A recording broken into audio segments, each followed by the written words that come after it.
Good morning and welcome to your Farm and Home Show. I'm your host, Julie Brown, the Warren County 4-H Youth Development Agent. I'm here today. We're going to make a pumpkin apple muffins. This is a great recipe that you can do at home with your kids. I know right now my kids are getting tons of apples every week with their school lunches that they're bringing home during their virtual days. And we're starting to run out of ideas of what to do with these apples. So this is a great recipe that we've used at home. My boys have had these muffins. They have enjoyed these muffins.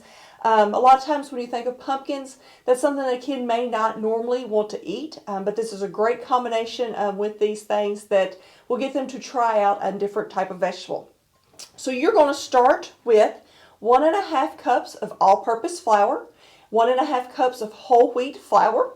Then you're going to add in some more dry spices. You're going to add ½ teaspoon of salt, 1½ teaspoons of cinnamon, ½ teaspoon of nutmeg, and ½ teaspoon of ginger. And you're just going to dump those in your mixture. And you're just going to gently spoon these together. When you're making these recipes, get your kids involved in the kitchen. Perfect time for them to try new recipes, also learn some of those math skills or put those math skills to use that they are learning in school.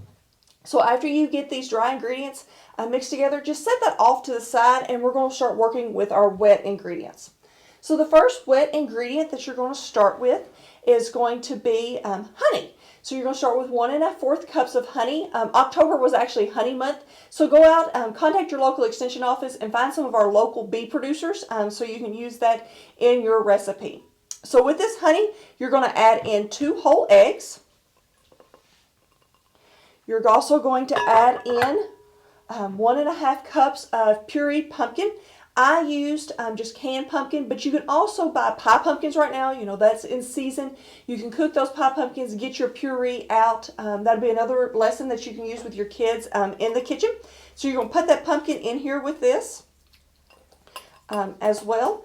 And then we're going to add in a ½ cup of canola oil. When you're using the kids in the kitchen, this will be a liquid measuring cup just so they can learn other cooking techniques as well. So you're just going to whisk all of this together, get it nice and mixed.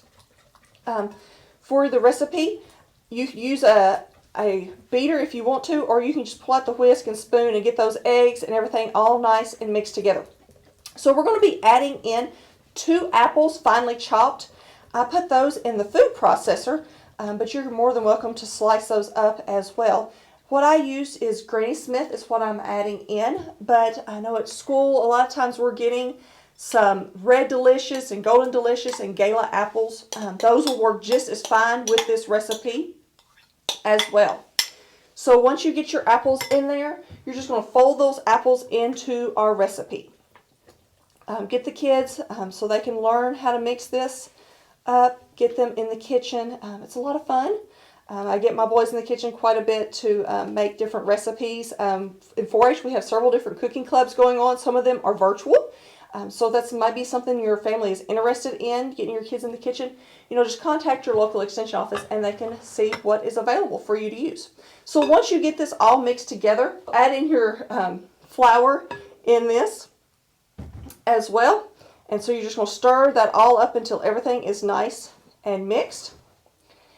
And once you get that all nice and mixed together, you're going to make sure you use that either the 1/8 of a cup or an ice cream scoop so that they can put those in. You're going to put this in the oven at 325 degrees. You're going to bake it for 25 to 30 minutes.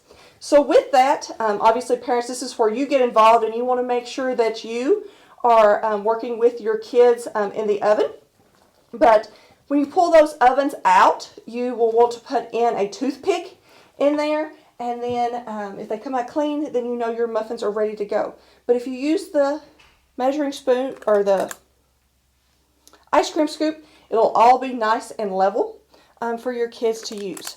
If you have any questions about this recipe or other ways to use apples in your kitchen, just contact your local extension office. Thank you and have a great day.